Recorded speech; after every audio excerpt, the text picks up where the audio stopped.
Good afternoon, everybody. This is Paul Nathanson from the Policy Resolution Group, and welcome to the One Voice COVID-19 update brought to you by the National Tooling and Machining Association and the Precision Metal Forming Association, and presented by Omar Nashashibi and John Guzik from the Franklin Partnership, and Caitlin Sickles and myself from the Policy Resolution Group at Bracewell.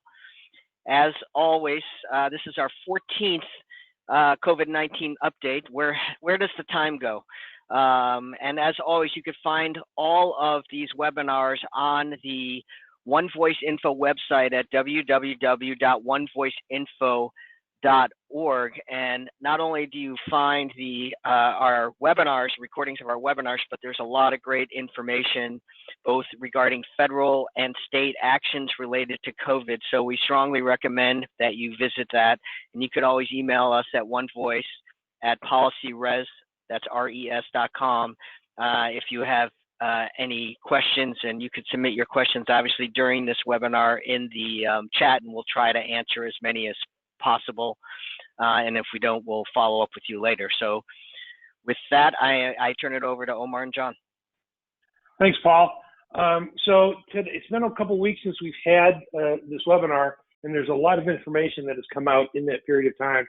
So we're going to go through a lot of stuff in a very short period of time.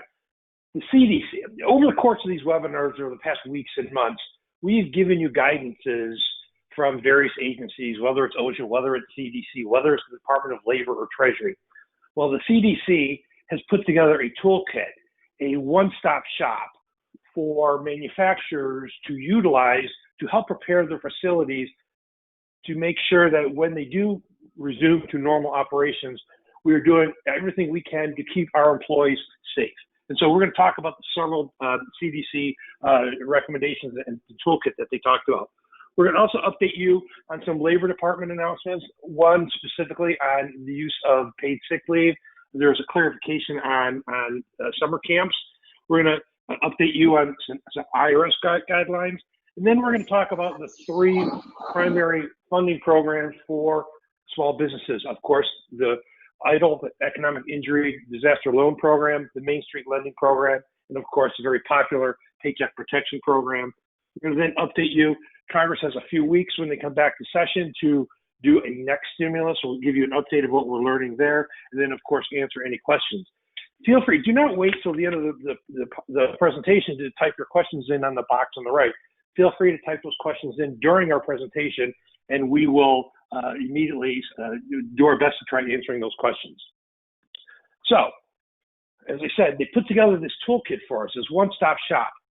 How do you put together a toolkit? You start with a plan. Do you have a plan? And is it in writing? Is this plan going to constantly be updated? These are recommendations. These are questions on this sheet that you should be asking as you put together your plan. And some key points. Who's in charge of implementing that plan? Is it one person? Is it more than one person? We've mentioned in past webinars, have you reached out to your local public health official? So that was one of the questions. How are you? We also mentioned, there was a recommendation of staggering the entrance and dismissal of your workers into your facility. So one of the questions of this plan is, how are you dealing with your workers? How are you dealing with guests? How are you dealing with your deliveries? And then, is this plan being, are you bouncing this plan off your employees? And so those are just some basic questions that they are asking. And then you just write that down. That's the basis for you writing the plan. And then it goes further. They literally go into a checklist, a yes and no checklist. And there's a lot of questions, for example, on physical distancing in the workplace. We talked about in a webinar a month or so ago. We gave a little animated picture of how you should and should not set up your workstations. Employees cannot work across from each other less than 6 feet unless there's a partition. Same with you if you're working next to each other. If you're within 6 feet, you need to have a partition. So just answering these yes and no questions help you develop that plan and develop the setup of your workforce. One interesting question that we hadn't talked about in previous webinars was, how are you dealing with your break rooms, your training rooms, your conference rooms? Are you providing to create social distancing? Are you as manufacturers today setting up partitions within those facilities to create social distancing.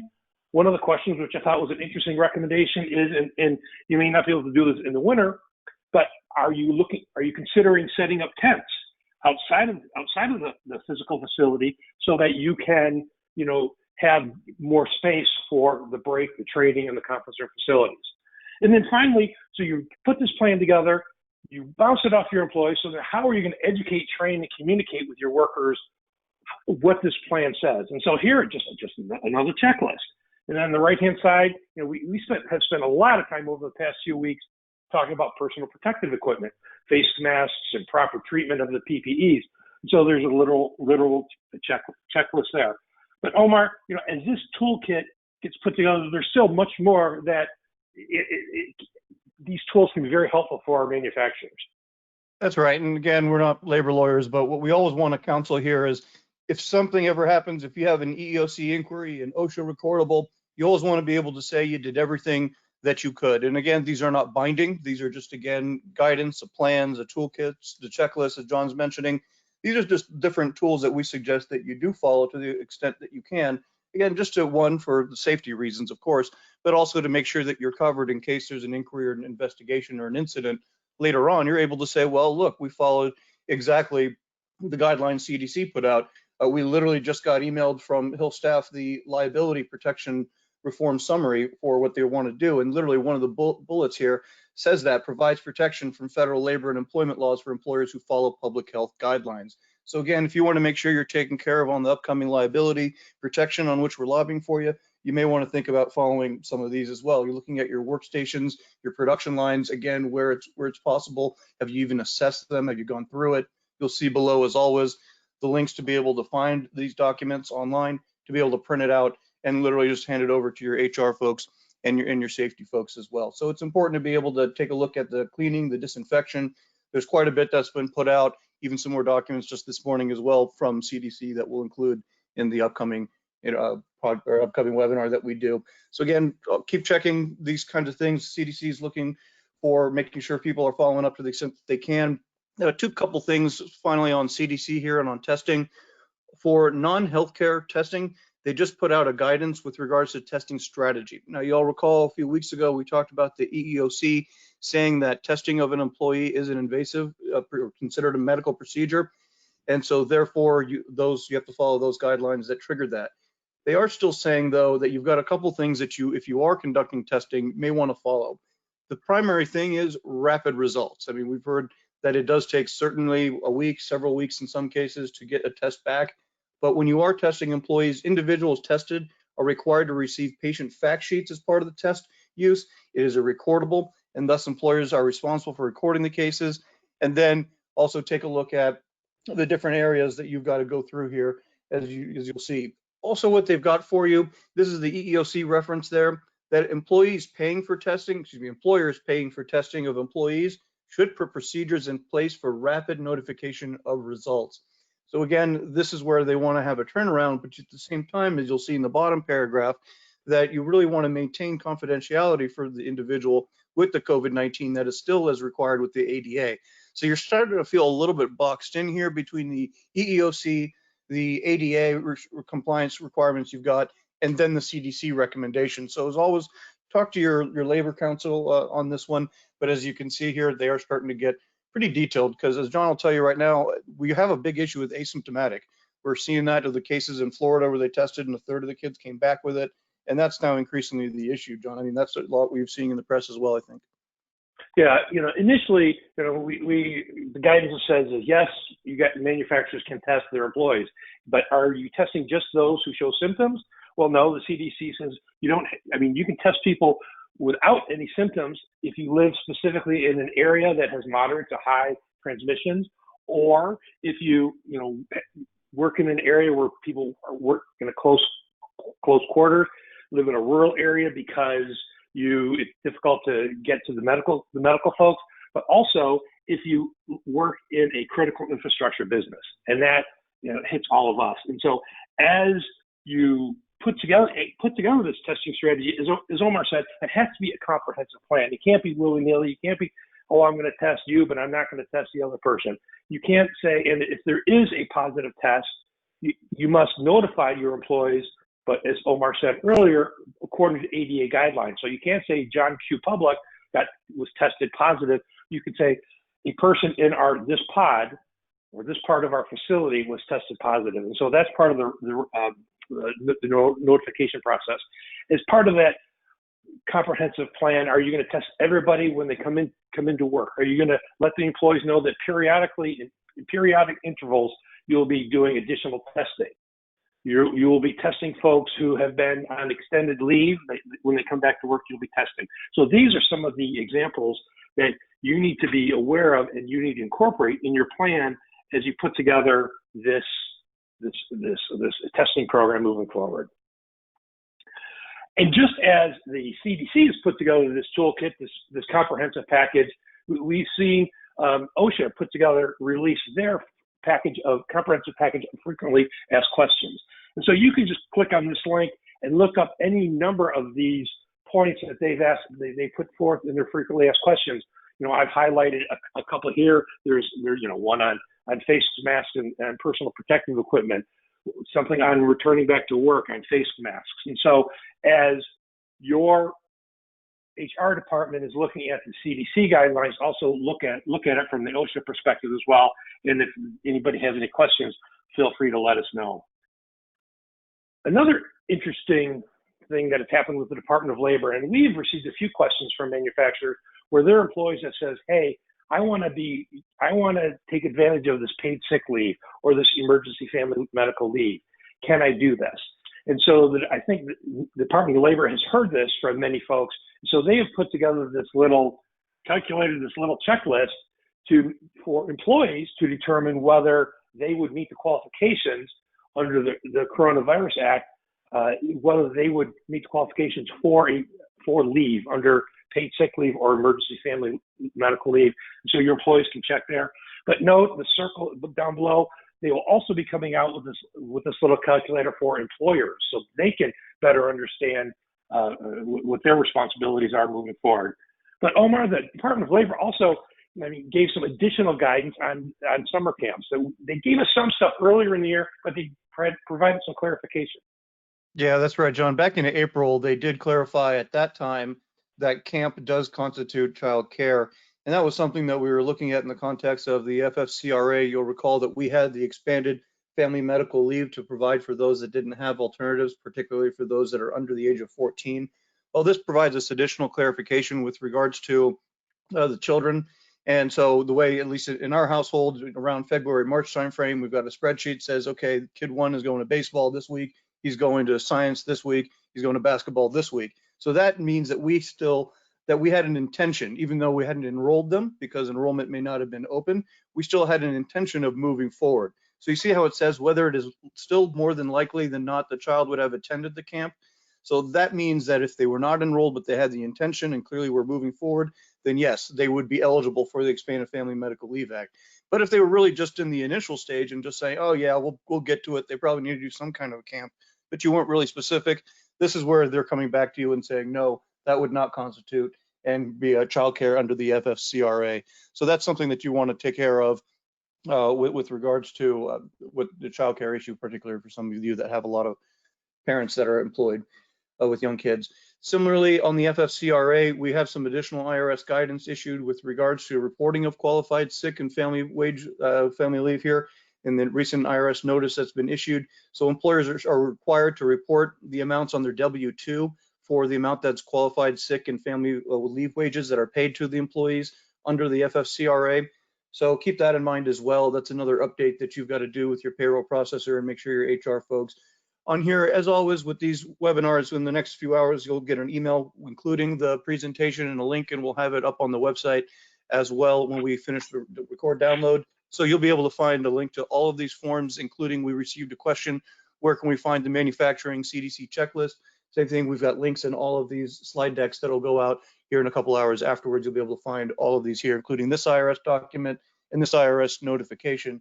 Before we turn it over to John to get into some of the lendings and the idle loan and all that on the next slide.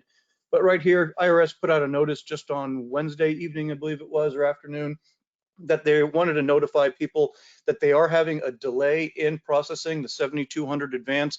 I think we had one of our questioners from New Jersey a couple of weeks ago asked us if they've seen delays in getting their refunds and getting that credit taken care of with regards to the Expanded Family Medical Leave Act and the expanded paid sick leave.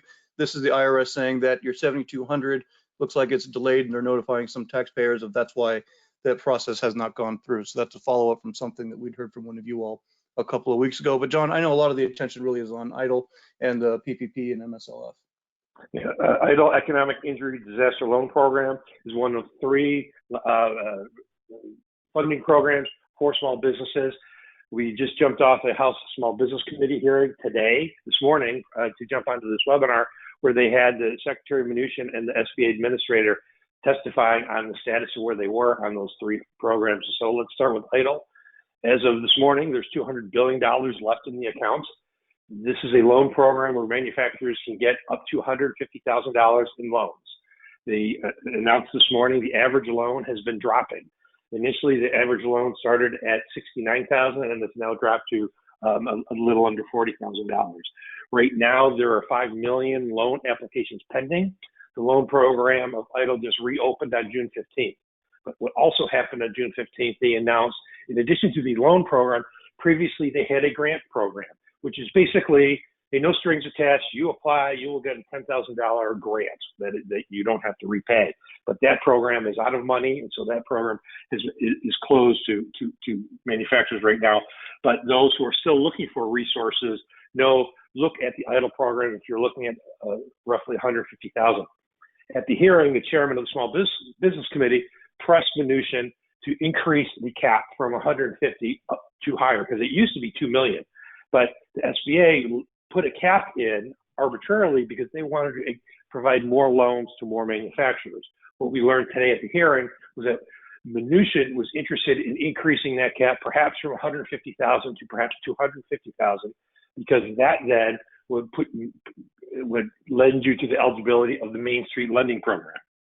The Main Street Lending Program is the second lending program available for manufacturers. It's through the Federal Reserve Bank of Boston, and this has been the ugly stepchild of the lending program. It had a slow start. It opened up on June 15th. At a recent hearing on Capitol Hill, Federal Reserve Chairman was touting the success of the program, that he had 300 lenders participating in the program. Well, when you look at the Main Street Lending Program compared to the PPP program, there's over 5,400 lenders participating in PPP, but only 300 participating in the Main Street Lending Program. I think today the number is up to 400. But this slide shows that you can go onto this link and pull up your state to determine what lenders in your state are participating in the Main Street Lending Program, because so few are doing it moving forward. And then finally, the last time we had our webinar, we reminded you that the PPP program was expiring on June 30th. And well, just shortly after, around that time, at the last 11th hour, the United States Senate passed an extension of the PPP program to August 8th. Why? Because at that point, there's approximately $135 billion still left in the account. And so they allowed an extension of that program. That gave us a hint that that will be the deadline for moving forward on that next stimulus package we'll talk about in a few minutes. But so while roughly 90% of MTMA and PMA members have already applied for the PPP program, for those who haven't, there's still right now, I think, approximately $132 billion left in the program. And then there's a group of folks who initially applied for the PPP program, but eventually withdrew their application, applied, took the money, but ended up returning it. But now, because of a change of circumstance, some of those folks want to resubmit their application. But the lenders have says, well, no, you can't resubmit. And so many of us in the coalitions we work with are appealing to the folks for the Small Business Committee to urge the administration to allow the resubmission of PPP applications. If you didn't utilize the funds earlier on in the year. And then finally, before I turn it over to Omar, at one of the hearings, Secretary Mnuchin was beat up pretty bad on the forgiveness loan application. For those of you who are deeply involved with it, it initially was an 11-page application. Then it was reformed down to a 3-page application. But as we talked about at the last webinar, this is something you need to be dealing with your accountant for. But Mnuchin did indicate that there were third-party vendors out there who have put together a calculator to make this process easier. And so this is an example of just the Intuit program that will allow the forgiveness calculation for PPP, but also the employer retention credit as well. So for those of you who may or may not want to use their accounting to do their forgiveness application, we show this to you as an opportunity. Again, it's a third-party program, not necessarily saying it's endorsed by the Department of Treasury, but Secretary Mnuchin did indicate that these third-party vendors were very effective. So Omar, what's the next step? So Congress is coming back on Monday. They got a short deadline. What's going to happen? Look into your crystal ball. Right, exactly. We're in a pretty big sprint, and one of the things that tell us that things aren't going as well as they need to be at this late of the game is that last week, quietly, the House, the Speaker, she moved forward a resolution that extended the ability to do proxy voting up to August 8th. So that means right now, where we have the House scheduled to leave for their summer break on July 3rd, not to return until September 8th, they're now most likely going to stick around in some form or fashion until the August 8th. And so that gives them an extra week and puts them more in line with the US Senate and the timing as well for them to take off for the summer and then return back as well after Labor Day. So right now that pretty much gives us about 3 weeks to wrap this thing up. What we're hearing is that it's been leaked out that McConnell wants a $1.3 trillion package. The Speaker has already passed her $3 trillion package. Is the answer somewhere in between? That's what we're all trying to get to right now. As you take a look at some of the items that right now what we understand is next Monday, I think we're supposed to be getting the framework from the Senate Republican staff. Are supposed to be circulating that around town, and we'll get a better sense of what's in there. But as we just read, we already parts of it are starting to leak out. As we just said, we've got the liability language from McConnell's office, so that or Cornyn's office rather, send it. So that's right now looks like we're in a pretty good shape if that gets included. The other items on which we're trying to discuss right now, I think John and I were watching the Small Business Committee hearing this morning. It's clear on the PPP funds, that $130 billion that still remains, that they want to make sure that it's used for those that need it most. And by that, we believe that we're going to end with some kind of a needs test, I believe. And in that, I think it's going to be a dual needs test. One will be a revenue test, say, for example, right now on the employee retention credit, where you've got to have either a 50% or an 80% reduction in revenue, depends on your period that you're reviewing. That will also be carried in some form or fashion, we believe, over into the PPP. We're lobbying for it not to be the 50% threshold. We believe it should be better, more around a 20 or 25% revenue lowering threshold. But we do believe they'll end up there, and then also redirected to MWBEs, and then also smallest of small businesses. Most likely, I think that's what's going to happen there. That's what we call the underserved. We're lobbying on tax incentives. We've just helped launch the General Business Tax Coalition, and that's dealing with making sure to get your general business tax, such as your investment tax credits, new markets, R&D, WOTC, others, fully refundable immediately to get an advance on that to get cash in. But John, I spoke about timing. When we last did this webinar, the two big issues, it seemed like were going to be the liability issue for owners or businesses, and then also what to do with states fundings. Now it seems to be shifting over to what to do about schools. Yeah, the flavor of the week, or the flavor of the last 2 weeks, is what is going to happen to schools. And should there be a school reopening? Obviously, the president is pushing for all schools to reopen on time and in person. But yet we're seeing many large school districts around the country saying that they're going to start virtually. Now we're starting to see entire states, entire counties saying that they're going to start virtually. But the reason is many of these communities, many of these school districts have not prepared themselves like you have been, obtaining your PPE materials, getting the face masks, doing the groundwork necessary so you were prepared for normal business operations. The school districts have not, partially because they haven't had the money. And so I think a major component of this next stimulus package, while there'll be some money for state and local, yes, there'll be an extension of PPP. We're hoping for a little more generous addition to that. But a major focus is going to be how much money is going to be available for these local schools to prepare themselves to purchase the disinfectants, to purchase the face masks, to provide the shields necessary. I think another distinct battle in this next stimulus package is what is going to happen to the enhanced unemployment benefits.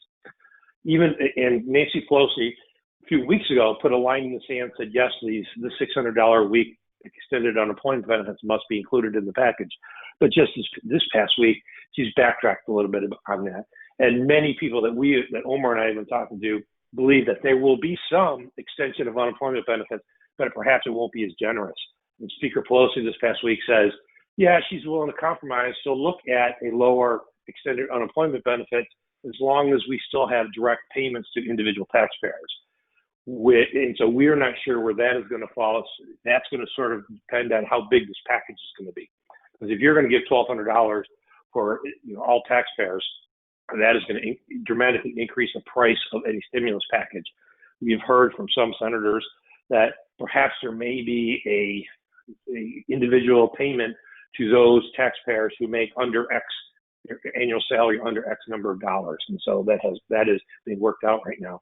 But as Omar said, the next 2 weeks, hold on to your hat. We expect by the time we have our next webinar, perhaps in 2 weeks, that we'll have a little better understanding of what direction we're going in.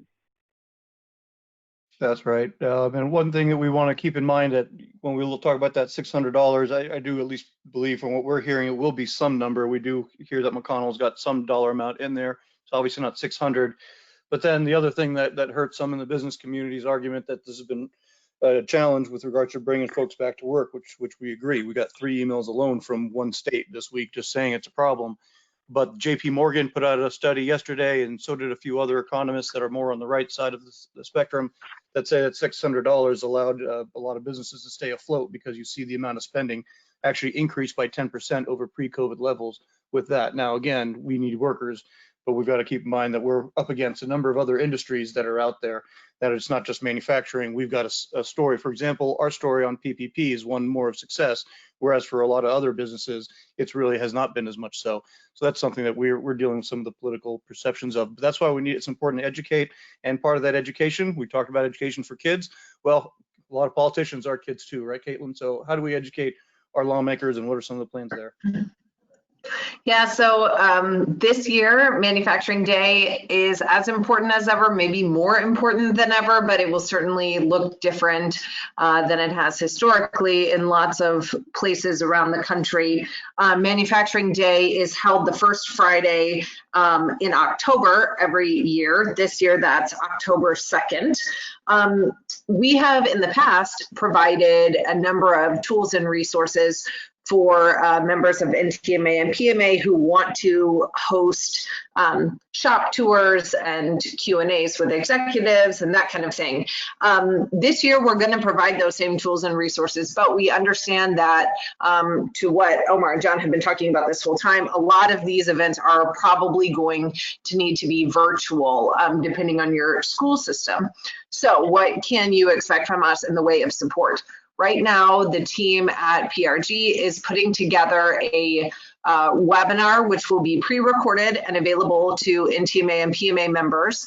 It will walk you through how and why and what technology is necessary to host a virtual event. We'll give you suggestions on how to invite policymakers, invite students, as well as, what social media platforms you might use to share it. So it'll be a wide-ranging discussion. That webinar, like I said, will be pre-recorded and available for you to watch at your convenience. And we'll also provide you with some handout materials that you can use as supplement to that with sort of step-by-step guidelines like we have in the past. So, over the years, we have really seen a huge growth in NTMA and PMA members participating in Manufacturing Day.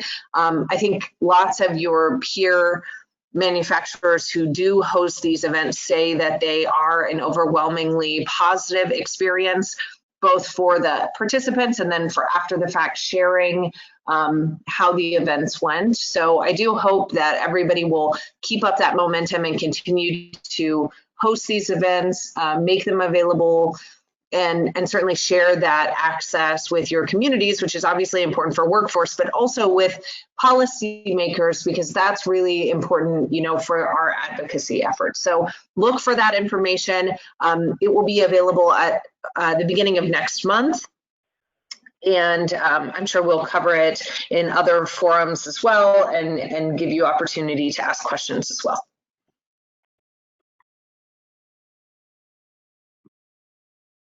And I'll cover this too while we're talking. So we've got a podcast. Hopefully lots of you are listening. This is the Talking with One Voice podcast. We've got episodes up every other week. Look for discussions about our advocacy issues. Of course, we've been covering a lot of COVID-19 response information there, but if we're also talking politics. Just a few months now away from the 2020 presidential, several important Senate races as well. So we've been covering a lot of politics. Look for that content. If you are already listening, rate us, review us, subscribe. That helps other people find the podcast. Yeah, thanks, Caitlin. There's actually quite a bit going on in the workplace and job training and funding space right now. We've got an action alert out there for funding. So these are some of the things that we also discuss out there that we're doing on your behalf. As always, please, any support that you can do to help associations, especially at a time like this with some of the uncertainty with events and other things going on, please, we're doing this for you. So this is how you can help do a little bit more than you already have been. Many of you have already been very generous. We'll be sending this out. You'll be able to receive it. And as we wrap up, please feel free, as John mentioned, type in any questions you have on the right-hand side. On this next slide here, we'll get going. We've got a couple of questions specific to PPP that we'll start answering. So please go ahead and plug those questions in. Feel free, go ahead, click on a link and start to donate. Next. Hey, Omar, let me jump in for a second. First of all, I want to thank all of you who did participate in our most recent survey. We've already started sending out the results to the policymakers on Capitol Hill. So, if you like these webinars and the work and the product that we've been providing you, we hope you will help support the trade associations that is representing you and contribute to their government affairs account or the advocacy fund moving forward. So this page has the links of how you can contribute, and when you do download the slide deck, you'll be able to contribute. And we hope you guys will consider giving generously. Yep, we mentioned the timing here. Every other week we'll do the webinars now. We should have a work product at least to discuss on 2 weeks from today with regards to next steps on PPP and COVID legislation and our lobbying priorities. So we'll be much heavier next week, or in 2 weeks rather, from today at noon on Friday, July 31st. We'll get much more into what's going on with Congress and the next steps there. All right, a few questions since we're just past 12:30 or so. What we've got here. First question, our bank is still not accepting applications for the PPP forgiveness. Is this common with many banks at this point? Can't speak to whether it's common. We believe that yes, it's starting to trickle because a lot of folks weren't actually requesting the forgiveness. We do know of at least 3 companies that have already submitted their forgiveness application. So the portals are open. There is the ability to go ahead and submit that forgiveness now.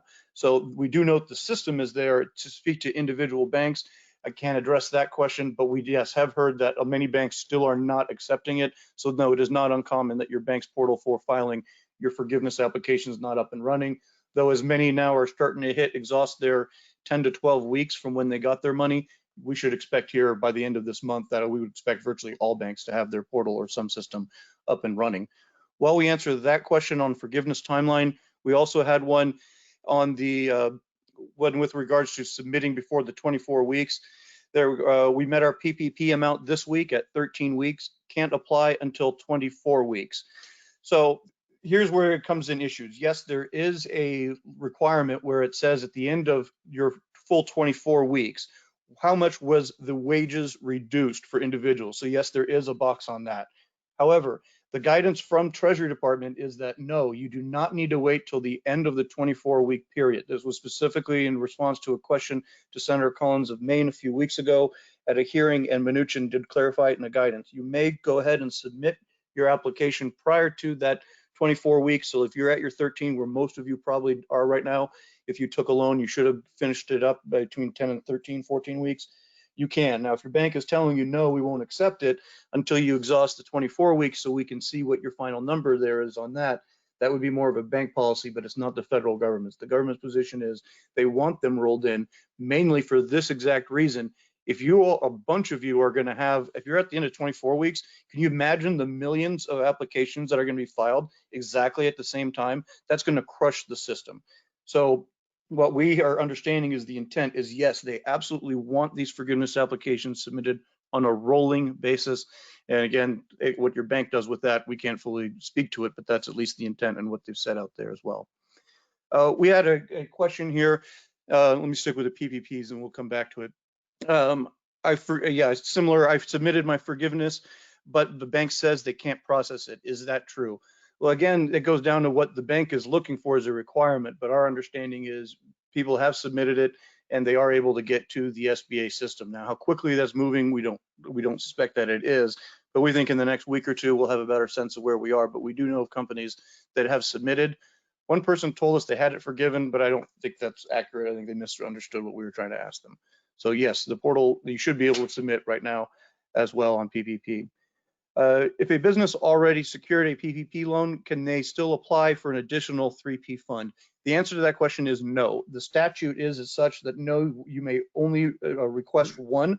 However, to John's point, if you have already submitted one and you returned it, then you may go in and ask and resubmit again, so long as that loan no longer appears in the SBA system. So that means that your name and your loan amount has been wiped from the SBA system, then you may go ahead and reapply. But that is very, very few. In our survey, we only saw one person out of 190 that secured a loan be in that situation. So no, right now, you cannot go back for a second one. That's what we're lobbying on to make changes for. And that is one of the things that we're looking at, is allowing you to go back for another forgivable loan for up to $2 million. And we'll give you a further update on that as well in a couple of weeks. Another question we received: do you believe the proposed legislation to automatically forgive a 3P loan under 150,000 will go through?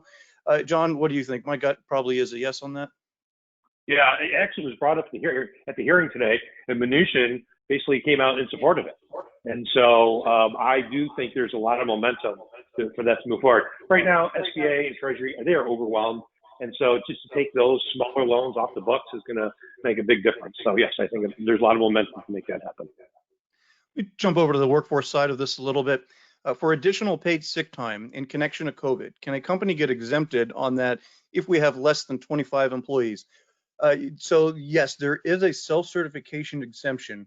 This would have been one of the third week of April, maybe whatever the 20th is. We've got your name. We'll follow up with you and get you the language that we had in one of our webinars. So we did have a link to that exact language for 25 and under. So we'll follow up with you on that one as well. And seeing where the Department of Labor was going to put out an application process, in the end, they reversed, knowing they'd be overwhelmed. And they just told you to maintain that it caused a jeopardy to, I'll get the phrase wrong, but it's basically disruption of normal operation, or of operations. But we can get you that certification. The answer is yes, there is an out for you in some cases for the smallest of businesses that are out there. One other question, and this one we want to give you the actual guidance from EEOC. If an employer has reason to believe an employee has engaged in risky behavior on the weekend, a large family wedding, traveling to let's call it one of the red states where it's considered CDC red, high risk area, can the employer force the employee to quarantine without pay? We can't fully answer that. Again, we're not attorneys, but we can at least read to you the EEOC guidance here from June 17th with regards to what the CDC says on testing. Again, it says that antibody test results should not be used to make decisions about returning persons to the workplace. And that's what the CDC interim guidance says. In light of the CDC guidance under the ADA, may an employer require antibody testing before permitting employees to re-enter the workplace? The answer is no. An antibody test constitutes a medical examination. So that goes to the requirement. Then, however, if you do administer a test, this goes back to some of John's points there, the ADA requires that a mandatory medical test of employees be job-related and consistent with business necessity. So again, it's unclear on it. It does seem to lead that yes, if it's part of the necessity for the business to do it and you're applying it across the board, we would check with your counsel, and we think that you would probably be safe on that one as well. A couple of other questions here. Hey, Omar, let me jump in on that. I agree with you. I think if you test everybody, that might be okay. But something you need to keep in mind, and this is why it's important that you communicate with your public health officials. In many of these hotspot states, it is taking 5, 7, 10 days to get these test results back. And so if you're dealing with a situation like this, you need to know as an employer, what is the timeline that you're going to get these results back? Because it may be futile. Well, anyhow, go ahead. Yep, that's exactly right. And then that goes to the underlying question of, can you quarantine them without pay? We'll dig into that one a little bit more and see what some of the lawyers are saying. Because if you go back to where we were, and yes, Paul Nathanson who's got the access to the Bracewell law firm, and they've got a great labor department. So we'll make sure we get an update on that, because I think that's something that certainly is going to come up. But again, whatever you do, make sure it's uniform and not selective with regards to each individual employee that's out there as well. And similar question, can you force an employee to get tested if you suspect them? If they refuse, what can be done? This does go back to, again, one of our April webinars that we did with regards to what you can and can't do around the time where that CDC guidance came out. So yes, so we'll also get more clarity from the labor lawyers of what they're saying we can do right now. I think that's most of them. They had another one specific to the CVS and Walgreens tests. I can't speak to which tests the CDC have outlined as part of their testing strategy of people getting done with symptoms. I believe that if it's considered one of the tests that's been accepted, whether it's a vendor at CVS or Walgreens, then all the tests that are out there. But again, you're still getting a lot of high false negatives in certain cases as well. So you have to combine the testing with symptoms, is what we've read from what we've seen that's out there. Just trying to see, I think that's most of them. Yep, I think that's, thank you. I think that's most of the questions that we've got out there. A couple other ones that we've had on 501c6s, trade associations, since again, we've talked about the injury that this has caused associations and revenue streams, which is why we're hoping for some support there. Our understanding is yes, even on the Democrat side, they do see the value and the need to include C6s in the next round of PPP. And so we'll see where that ends up. I know they just added some MSLF for that program just this morning at 10 o'clock. Bank of Boston announced that, or the Federal Bank of Boston rather, said that they are going to allow certain nonprofits to apply for that one as well. So we do understand that there's some additional sympathy there. We've run a little long, 12:42. Any other questions? Please feel free. You see our contact information there. You see the link to donate again. Any support you can provide your association is really much appreciated. Thank you, everyone. We'll talk to you 2 weeks from today on July 31st, Friday at noon Eastern.